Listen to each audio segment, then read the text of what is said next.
나의 지성소에 들어가 보좌하며. 성가대 은혜로운 찬양 감사를 드립니다. 오늘 말씀을 나누기 전에 우리 옆에 있는 성도들 바라보면서 고백하며 인사 나누는데요, 세 가지 말을 고백하길 원합니다. 감사합니다, 미안합니다, 사랑합니다. 우리 옆 사람 바라보면서 인사 나눕니다. 감사합니다, 미안합니다, 사랑합니다. 할렐루야. 여러분, 이 세 마디 말이 기적을 만듭니다. 틀림없어요. 이 세 마디 말이 여러분의 언어의 습관이 되기를 간절히 바랍니다. 감사한 일이 있을 때는요, 때를 놓치지 말고 감사하다고 말을 하세요. 혹시라도 여러분이, 사람은 다 부족하잖아요. 실수할 수 있죠. 그랬을 때 여러분 때를 놓치지 말고요, 바로 미안하다고 사과하세요. 할렐루야. 그리고 여러분 안에 사랑하는 마음이 불릴 듯 일어나면 사랑하는 이에게 여러분 사랑한다고 그렇게 고백하시길 바랍니다. 이 세 가지 말, 이 세 말을 못해서 우리가 힘들게 살아요. 별거 아닌 것 같은 이 세 마디 말이 우리를 살리고 또 우리의 삶에 하나님 주시는 은혜를 가져오는 통로가 될 수 있음을 꼭 기억하고요. 세 마디 말 한번 저를 바라보면서 한번 연습해 보겠습니다. 시작. 감사합니다, 미안합니다, 사랑합니다. 할렐루야. 그래서 이 말이 여러분의 습관이 되길 바랍니다. 옛말에 말이 씨가 된다 라고 하는 말이 있는데요, 오늘은 말대로 됩니다 라고 하는 영적 주제를 가지고 오늘 잠시 말씀을 나누길 원합니다. 우리 삶을 가만히 들여다보면 정말 말대로 됩니다.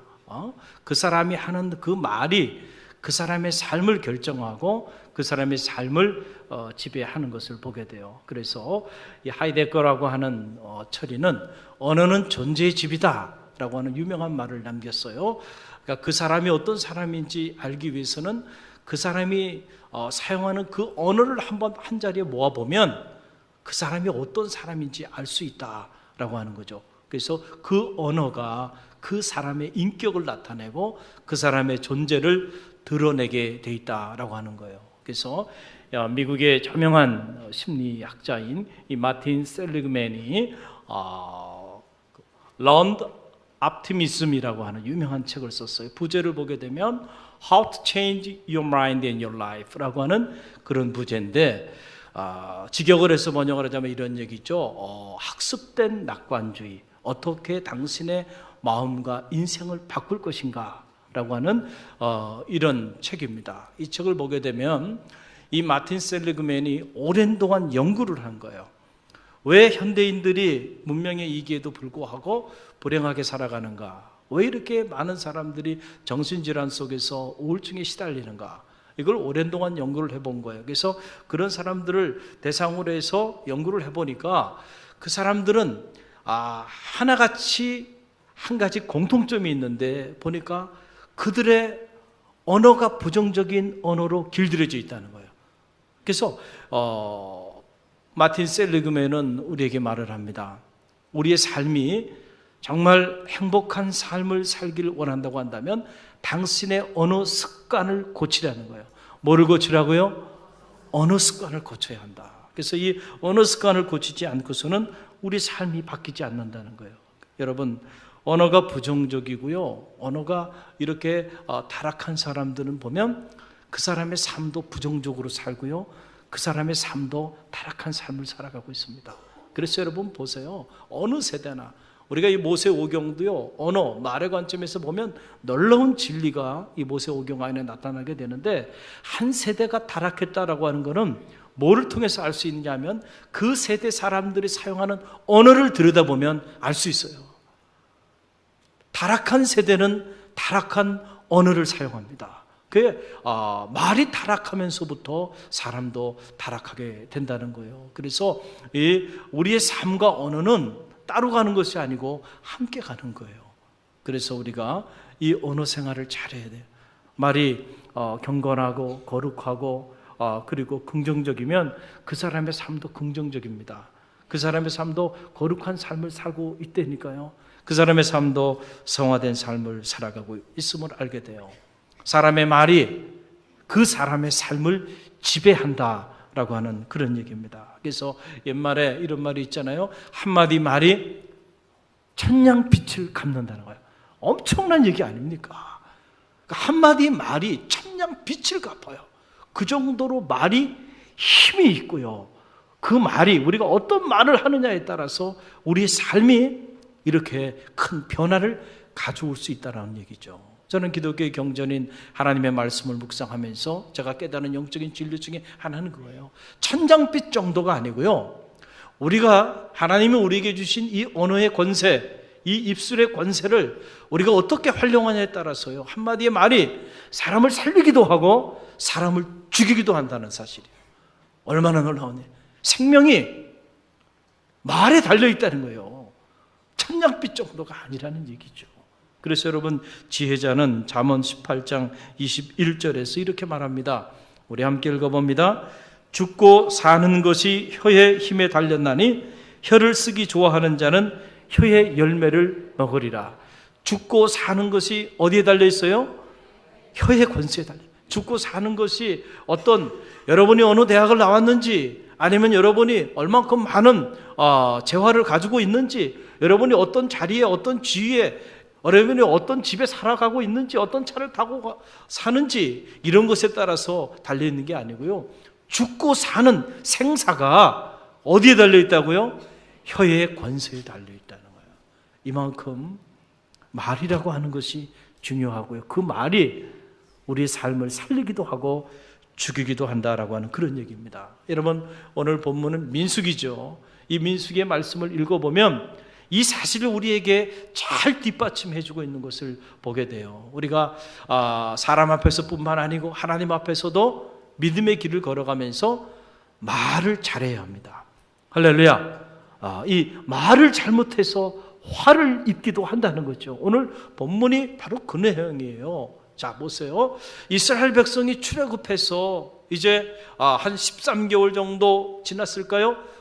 가나안 산지를 넘어 가나안 산지가 내려다보는 가데스 바네바에 그들이 이르게 되었는데, 이제 그곳에서 축복의 산지, 그 축복의 산지 들어간 그 초입에서 오히려 축복의 문을 여는 주인공이 되는 것이 아니고요, 저주의 문을 여는 주인공이 됩니다. 너무나도 안타까운 하나님의 저주를 받게 되는데, 그들이 그런 저주를 받게 된 이유가 어디 있느냐? 그들의 뭐 때문에 그래요?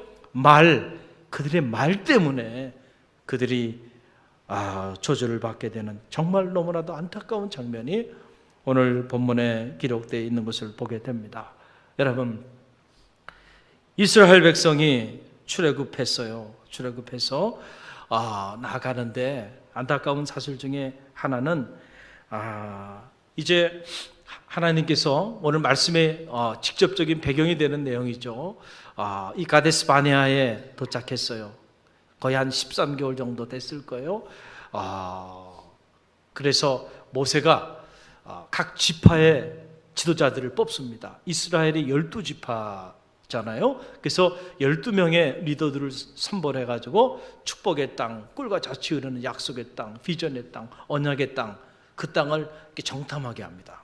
그래서 그들이 12명이 가서 그 땅을 쫙 40일 동안 돌아보고 와요. 그런데 40일을 돌아보고 온 이 12명의 이스라엘의 지도자들의 그들의 말이 둘로 딱 갈려집니다. 한 그룹은 여호수아 갈렙의 그룹이고 나머지 10명의 지도자의 그룹이에요. 그런데 이 10명의 지도자의 그룹의 이 말이 얼마나 그 땅에 대하여 악평을 하냐 하면은, 우리는 이제는 다 죽었다는 거예요. 막상 그 땅을 가보니까, 아니 생각해 보세요. 하나님이 축복해 주시겠다고 언약하셨고 그 땅을 향하여 지금 출애굽까지 하셔서 인도하신 그 땅에 대하여 그들이 뭐 했다고요? 악평을 했다는 거예요. 악평을 했다는 거예요. 그러면서 하는 말이, 우리는 이제 다 죽었다는 거예요. 들어가 보니까 거기에는 정말 거인들이 사는데 안악자손들이 막 살고 있고, 그들 앞에서 우리 스스로를 한번 생각해 보니까 우리가 다 메뚜기 같은 존재다. 그 메뚜기처럼 아무것도 아닌 보잘것없는, 그러니까 이제 우리는 그들 앞에 다 죽게 되었다. 이렇게 악평을 하면서 대단히 부정적이고 비관적인 이런 말을 이 10명의 지도자들이 합니다. 그 말을 누가 들었어요? 이스라엘 백성들이 들었어요. 그래서 오늘 성경에 보니까 온 회중이 이 말을 듣고 그들이 밤이 새도록 통곡하며 모세와 아론 그리고 하나님을 원망하며 불평하며 나가는 그런 내용이 여러분 본문에 등장하고 있는 걸 보게 되는데요. 그들이 어떻게 원망했나요?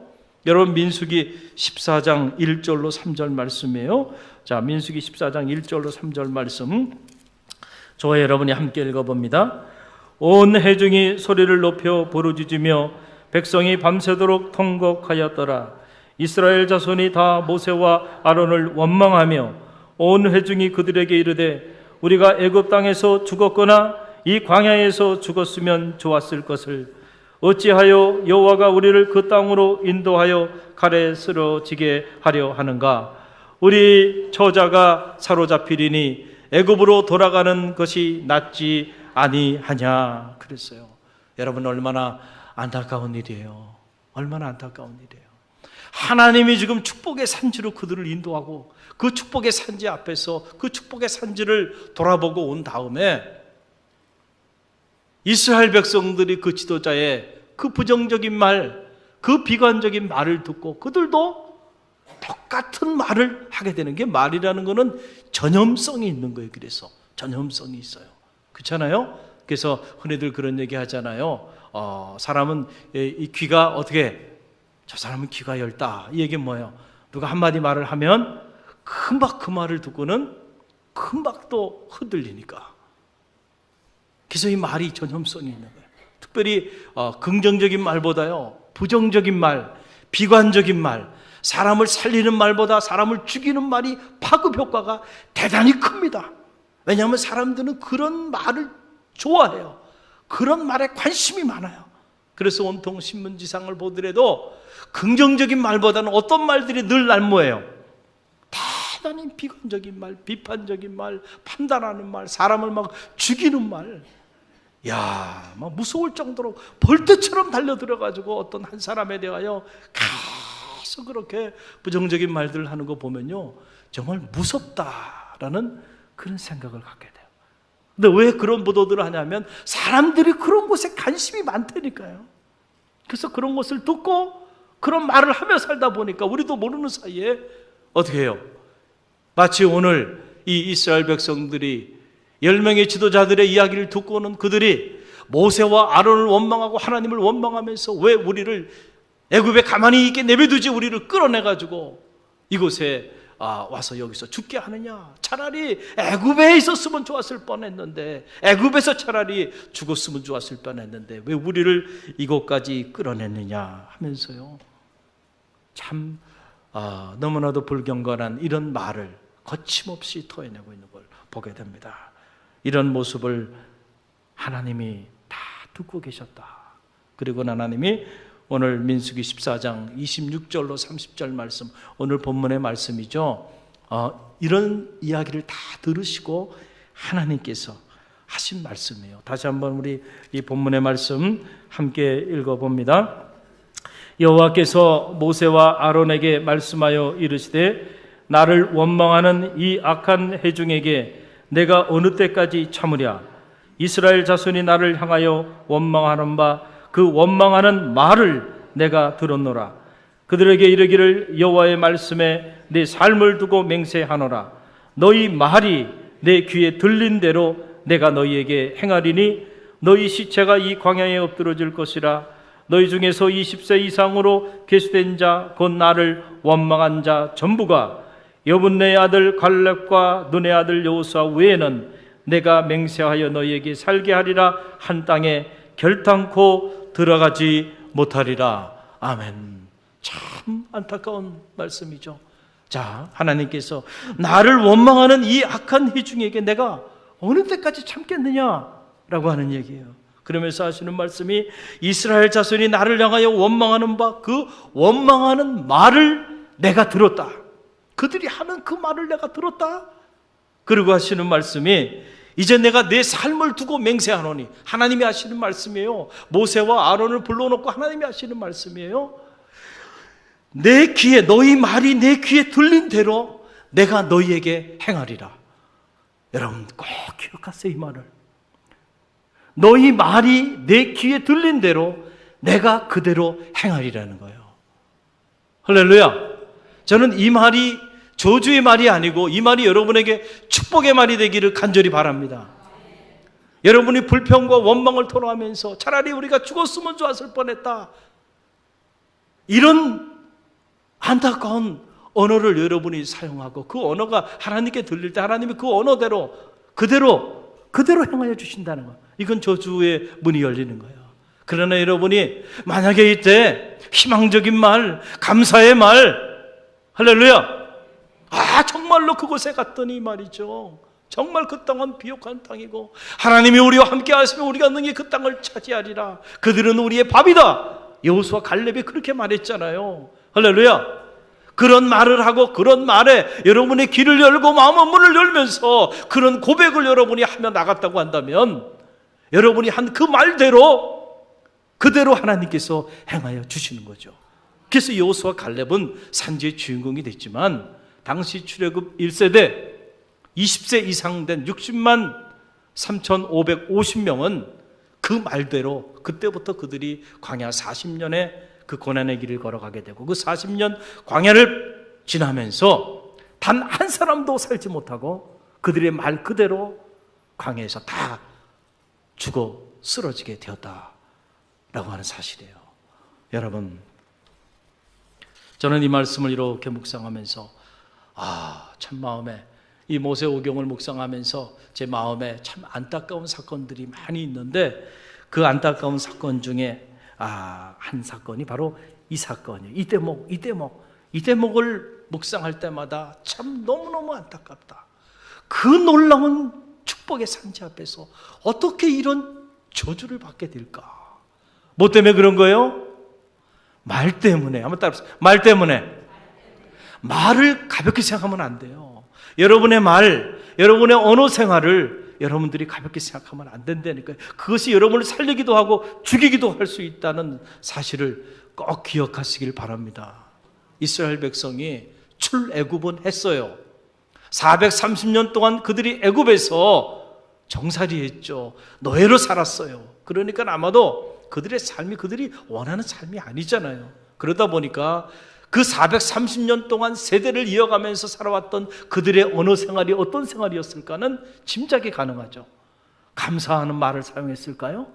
긍정적이고 희망적인 말을 사용했을까요? 믿음의 말을 사용했을까요? 은혜를 끼치는 말을 사용했을까요? 아니라니까요. 한 맺힌 말, 지도자에 대한 불평과 원망, 자기 삶에 대한 비관적인 말들, 여러분 그런 말들을 하며 430년 동안 살았을 거예요. 그래서 그들의 몸은 출애굽했지만 그들의 언어는 아직 출애굽하지 않았다는 거예요. 할렐루야.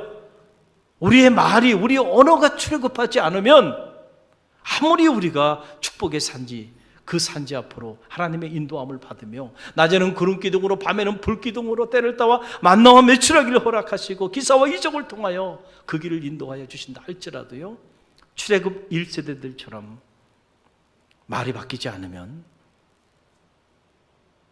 그 하나님의 인도하심에 그 여정길 안에서도요 이런 비참한 죽음을 맞이할 수 있다는 거예요. 그러니까 여러분, 언어 생활이 중요해요? 중요하지 않아요?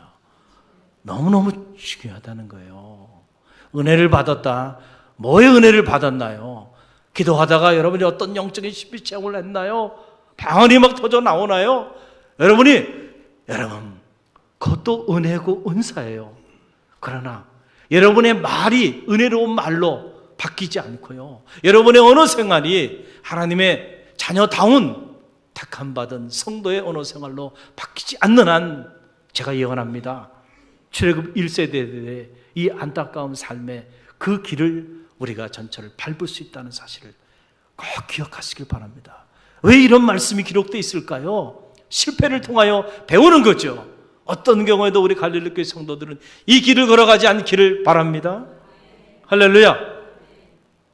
여러분 오늘 이 민수기의 말씀을 자세히 이렇게 읽어보면은 지금 이스라엘 백성들이 한 13개월 정도 됐죠. 이 가데스 바네아까지 이르는 이 과정에서 그냥 이렇게 한두 번 이렇게 불평하고 원망한 게 아니고요. 무려 10번이나 힘들고 어려운 일이 있을 때마다 모세와 아론을 원망하고요.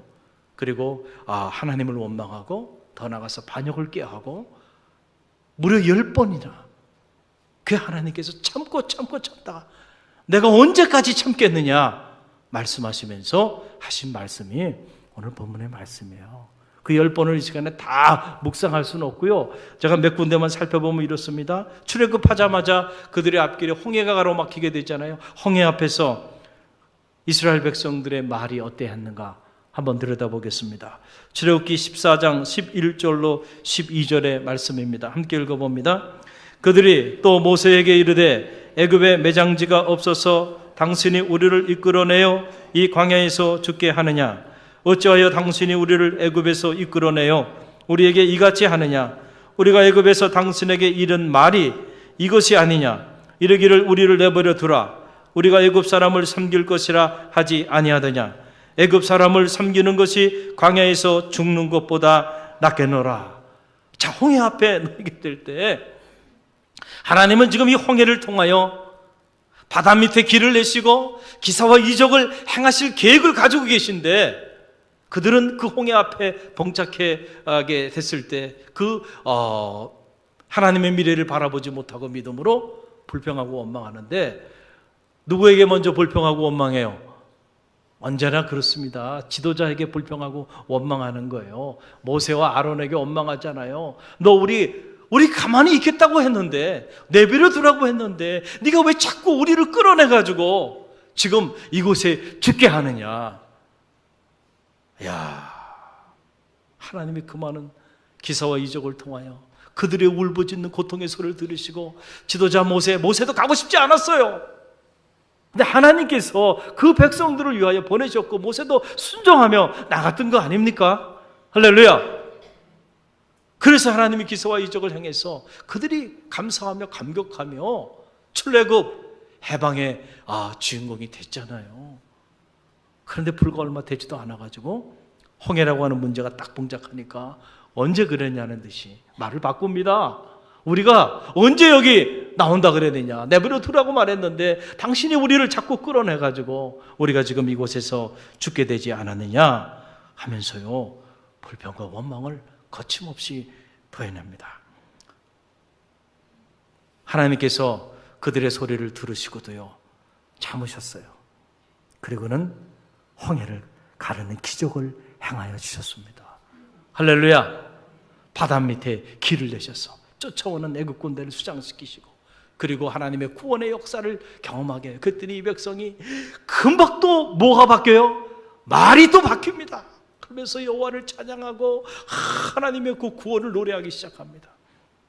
그리고 얼마 되지 않아서 그들이 먹을 음식이 좀 거친 음식들을 접하기 시작하니까 다시 또 뭐예요? 불평과 원망을 거침없이 토해냅니다. 그 내용이 출애굽기 16장 2절로 3절에 나와요. 출애굽기 16장 2절로 3절 함께 읽어봅니다. 이스라엘 자손 온 회중이 그 광야에서 모세와 아론을 원망하여 이스라엘 자손이 그들에게 이르되 우리가 애굽 땅에서 고기 가마 곁에 앉아 있었던 때와 떡을 배불리 먹던 때에 여호와의 손에 죽었더라면 좋았을 것을 너희가 이 광야로 우리를 인도하여 내어 이 온 회중이 주려 죽게 하는도다. 참 기가 막힌 말이죠. 우리가 애굽에 있을 때에 고기 가마 옆에서 그 기름진 것들을 먹고 그 배불리 먹고 그때 그냥 하나님 앞에 우리가 죽었으면 좋았을 뻔 했는데 왜 우리를 끌어내가지고 지금 여기서 우리와 온 회중이 우리 처자식들이 다 굶어 죽게 하느냐 하면서 모세와 아론을 또 원망하며 나가요. 여러분 지도자가 된다는 건요 이렇게 불평과 원망의 소리를 들을 줄 알아야 돼. 특별히 영적인 지도자는. 할렐루야. 그래서 어느 유명한 리더십 전문가는 이런 말을 하더군요. 모든 사람에게 칭찬받고 싶으냐? 그러면은 아이스크림을 팔라는 거예요. 할렐루야. 지도자가 되지 말고 아이스크림을 팔아라. 그러면 모든 사람에게 칭찬받을 거예요. 할렐루야. 할렐루야. 여러분, 모세가 얼마나 마음이 무너져 내렸을까? 얼마나 무너져 내렸을까? 근데 이스라엘 백성들의 이런 불평과 원망은 여기서 끝나지 않아요. 좀 가다가 또 마실 물이 없게 되잖아요. 불평 불만할 때마다 하나님이 축복해 주셨어요. 만나와 메추라기 허락하셔서 다 먹게 해주셨어요. 그러다가 이제는 또 물이 또 그들이 없게 되자 또 다시 불평과 원망을 토로합니다. 출애굽기 17장 3절의 말씀이죠. 함께 읽어봅니다. 거기서 백성이 목이 말라 물을 찾으매 그들이 모세에 대하여 원망하여 이르되 당신이 어찌하여 우리를 애굽에서 인도에 내어서 우리와 우리 자녀와 우리 가축이 목말라 죽게 하느냐. 참 패턴이 똑같아요. 불평과 불만, 이 원망, 부정적인 말, 비관적인 말, 죽겠다는 말. 자, 계속해서 반복적으로 이런 말들이 나오고 있는 것을 보게 돼요. 이런 걸 보면서 그렇구나. 말이라는 거는 정말 습관이 되는구나. 할렐루야. 말이 습관이 되는데 이들이 너무 오랜 동안 이런 부정적인 말들을 사용하면서 살아왔기 때문에 출애굽했음에도 불구하고 하나님의 놀라운 인도하심을 받고 나가고 있음에도 불구하고 계속해서 반복적으로 불평과 불만을 토로하고 그리고 반역을 꾀하는 이런 안타까운 삶의 모습을 보이게 되는 거예요. 출애굽했지만 뭐가 출애굽하지 않았다고요? 그들의 언어 생활이 출애굽하지 않은 거예요. 그래서 그들의 이런 안타까운 삶의 자리에 놓이게 된 거예요. 그러면서 하는 말이 차라리 죽는 것이 낫다. 죽고 싶다는 거죠. 우리 한국 사람들도 보면 좀 힘들고 어려운 일이 있으면 습관적으로 이와 비슷한 말을 해요, 안 해요? 하시잖아요. 죽겠다.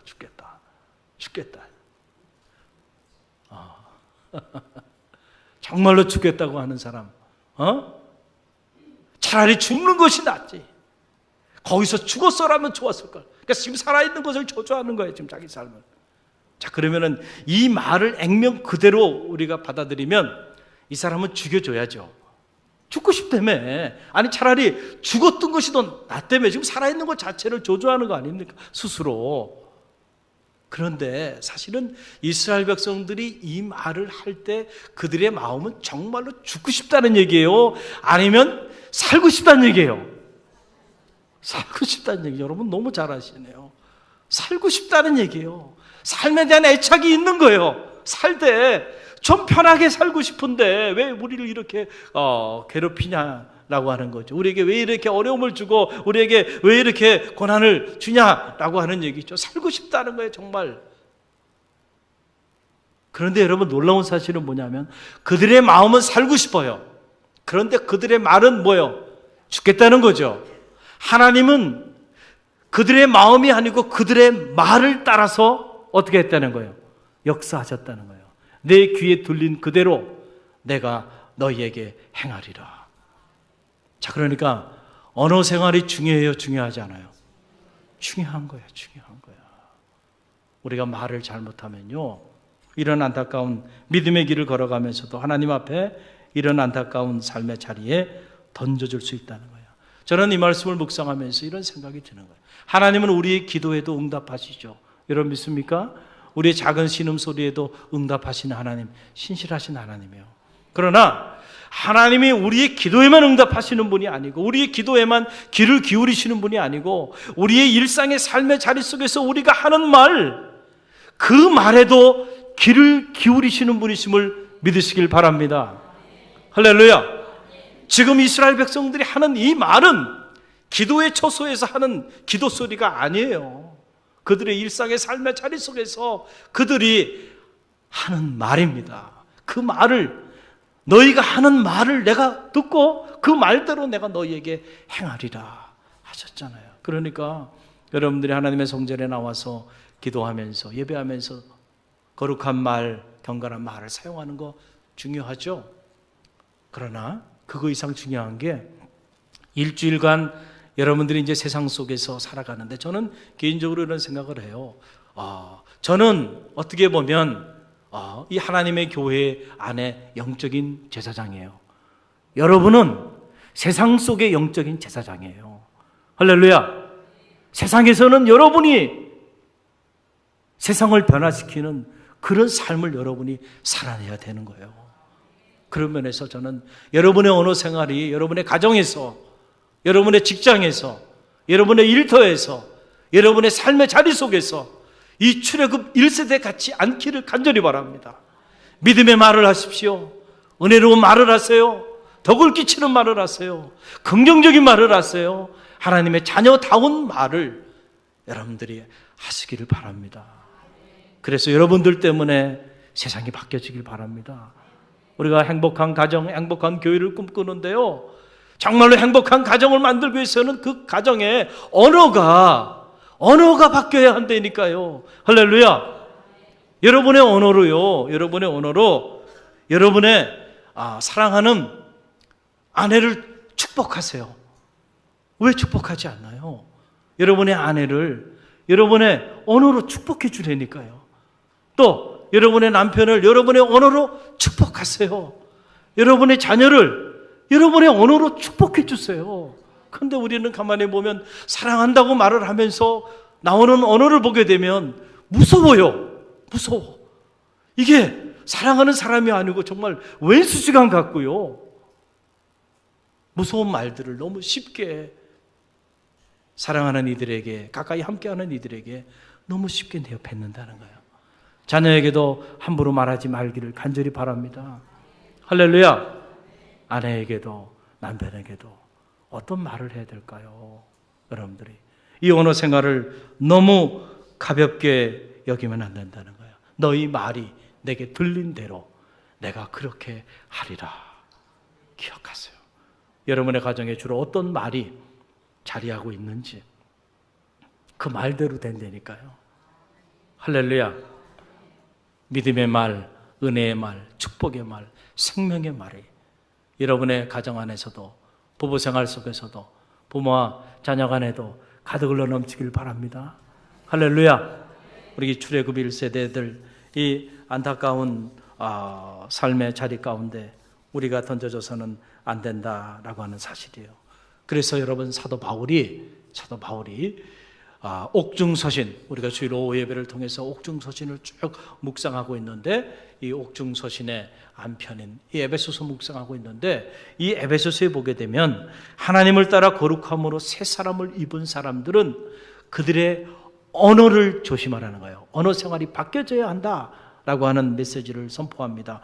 그 내용이 에베소서 4장 29절에 나와요. 에베소 4장 29절 말씀 저와 여러분이 함께 읽어봅니다.